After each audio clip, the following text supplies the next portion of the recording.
पढ़ाया जाता है, 11 में उस चीज़ को दिया जाता है, 12 में उन चीज़ों को दिया जाता है, उसमें होता क्या है कि बच्चे लोगों का जो बेस है क्लास 9, 10 में जो बेस है उन सभी चीज़ों को बताया ही नहीं जाता है और अचानक से उन्हें क्लास 11 और 12 में वो सब चीज़ दे दिया जाता है, तो स्टूडेंट्स लोगों को दिक्कत हो जाता है।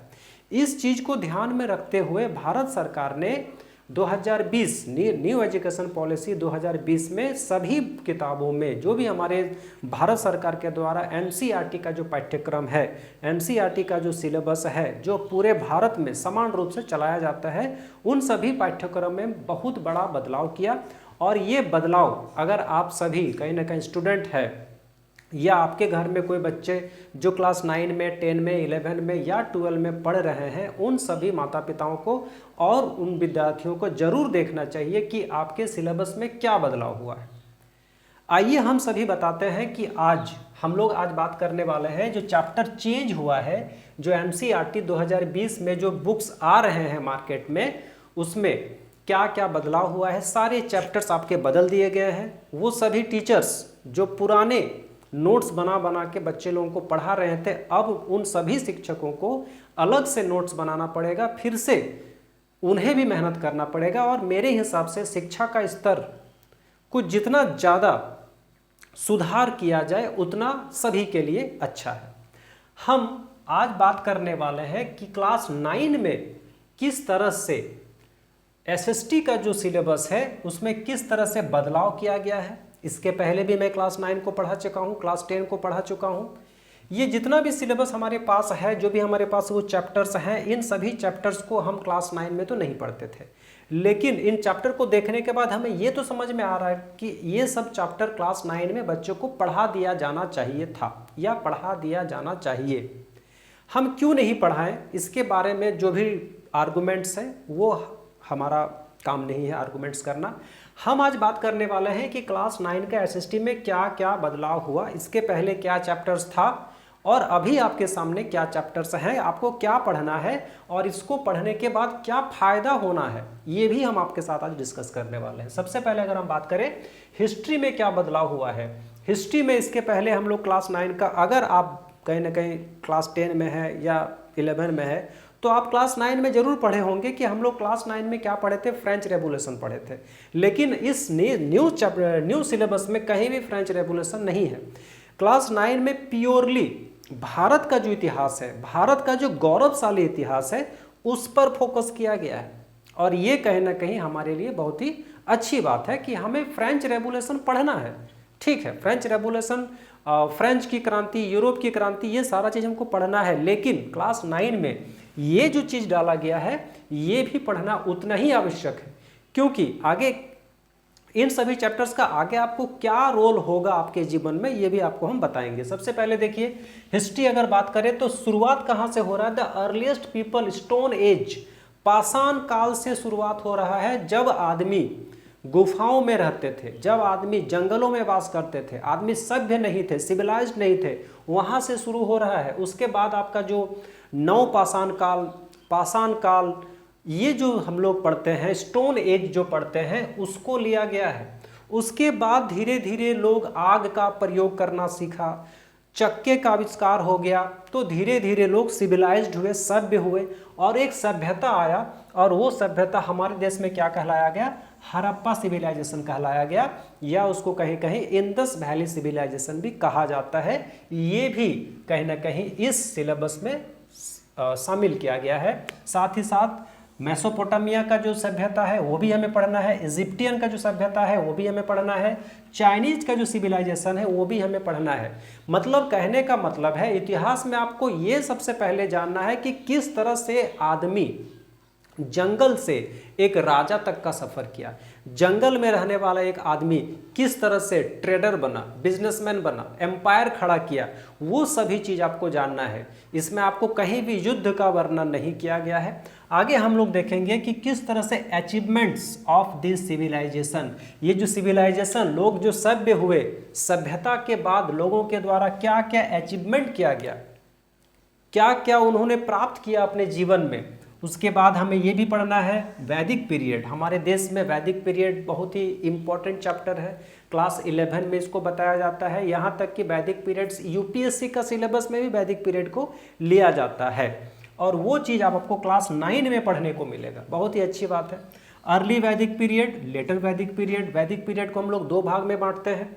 उसके बाद हमको ये पढ़ना है कि जब लोग सभ्य हुए, सभ्य होने के बाद एक सिस्टमेटिक ढंग से रहने लगे, सिस्टमेटिक ढंग से रहने के बाद धीरे धीरे वो लोग क्या करने लगे, अपना एक नियम कानून बनाया, और नियम कानून को क्या कहा गया, सरकार कहा गया। उस समय सरकार नहीं था, उस समय राजा लोग होते थे, राजा लोग ही अपने आप को सरकार जैसा लोगों के सामने पेश करते थे, और उन्हीं के द्वारा कुछ नियम और कानून बनाए जाते थे जिसके तहत लोगों को रहना पड़ता था।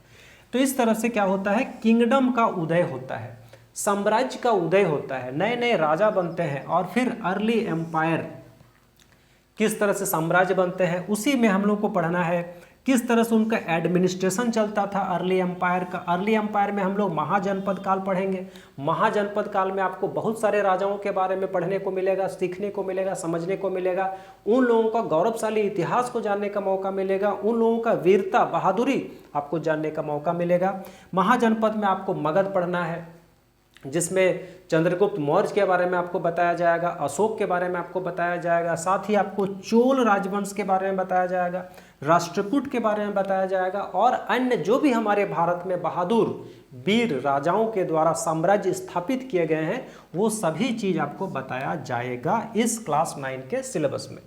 उसके बाद हमें ये देखना है कि हमारे देश में जो एजुकेशनल हेरिटेज, जो हमारे देश में जो शैक्षणिक वातावरण था वो किस तरह से गौरवशाली था, कौन कौन से इंस्टीट्यूशन थे, हमारे देश का संस्कृति क्या था, हमारे देश में कौन कौन सा ट्रेडर थे, ट्रेड का रूट क्या था, मर्चेंट्स क्या कौन कौन थे, किस किस चीज़ का इंडस्ट्रीज हमारे देश में उस समय था, क्राफ्ट में हम लोग बहुत ही आगे थे। इन सभी चीज़ों को क्लास 9 का सिलेबस में लिया गया है। आप देख पा रहे होंगे ये सारा चीज़ अगर आपको क्लास 9 में ही पढ़ा दिया जाए तो क्लास 10 में फिर आपका जो बेस है वो कितना मजबूत हो जाएगा, क्लास 11 में जाके आपका बेस कितना मजबूत हो जाएगा।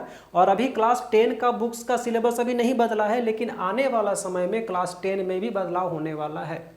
क्लास 9 में बदलाव हो चुका है।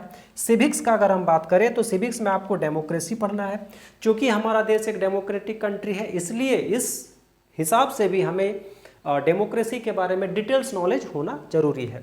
हमें इलेक्शन पढ़ना है, इलेक्शन कमीशन पढ़ना है, इलेक्टोरल बॉन्ड पढ़ना है, इलेक्शन का लॉज पढ़ना है, कॉन्स्टिट्यूशन पढ़ना है, और पार्टी सिस्टम पढ़ना है। सिविक्स में आपको इतना सारा चीज़ क्लास 9 में बता दिया जाएगा। अगर हम बात करें इकोनॉमिक्स का, इकोनॉमिक्स में आपको ये बताया जाएगा कि इकोनॉमिक्स का बेसिक क्या है, अपॉर्चुनिटी कॉस्ट क्या है, इकोनॉमिस्ट जो है हमारे देश में जो अर्थशास्त्री हैं वो करते क्या है, उनका रोल क्या है, टाइप्स ऑफ इकोनॉमी हमको पढ़ना है, इकोनॉमिकल सिस्टम पढ़ना है, सेंट्रल प्रॉब्लम पढ़ना है, वेलफेयर इकोनॉमी पढ़ना है। वेलफेयर इन द सेंस कि जहाँ पर लोगों का भलाई के बारे में सोचा जाता है। हमारे देश में जो प्राइस है वो कैसे बदलता है, कब बदलता है, क्यों बदलता है। डिमांड और सप्लाई का थ्योरी आपको समझाया जाएगा क्लास 9 में।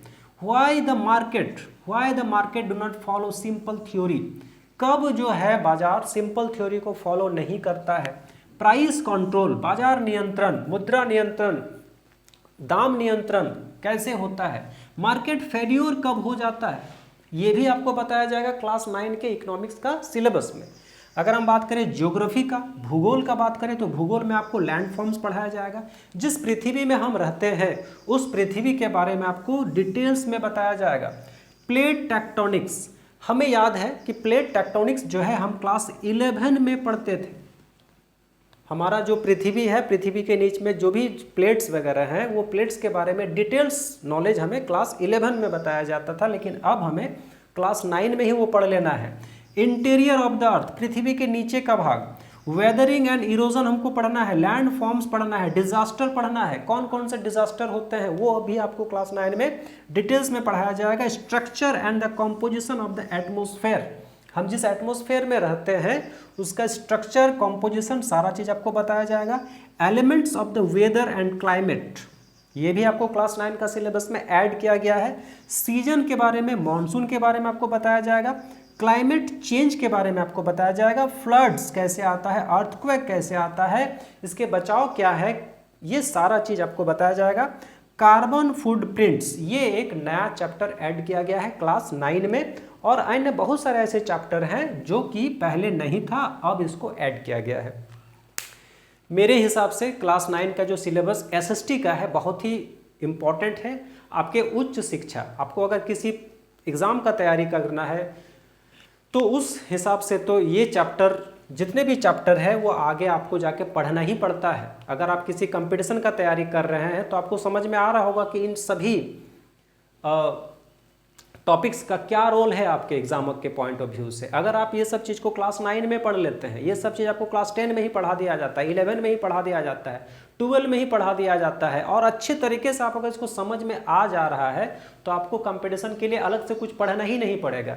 इतना अगर आप पढ़ के जाते हैं, इतना अगर आप नोट्स बना लेते हैं, इसी को अगर आप रिवाइज कर लेते हैं, तो आई एम श्योर आपका कोई भी एग्जाम, खास करके एसएसटी बेस्ड एग्जाम में आपका अच्छा खासा स्कोर बन सकता है। और आप सभी को ये भी बता दें कि ये क्लास 8 का जो भी आपका इसमें सिलेबस दिख रहा है, एसएसटी का हो गया, ये सारे चैप्टर्स का मैं hand written notes, live recorded सारा क्लास अपने चैनल के माध्यम से आपको देता हूँ। आप इस चैनल में अगर नए हैं तो आप इसको सब्सक्राइब कर सकते हैं। ये सभी चीज़ आपको 1 बाय 1 मिलता रहेगा। साथ ही साथ एसएसटी के अलावा आपको इंग्लिश क्लास 9 का, क्लास 10 का इंग्लिश, क्लास 9 का साइंस, क्लास 10 का साइंस, वो सभी चीज़ जो क्लास 9 और 10 में जो मेन सब्जेक्ट है, जिसमें इंग्लिश हो, इंग्लिश ग्रामर हो, एसएसटी हो, साइंस हो, वो सभी चीज़ों का रेगुलर क्लास हमारे ऑफलाइन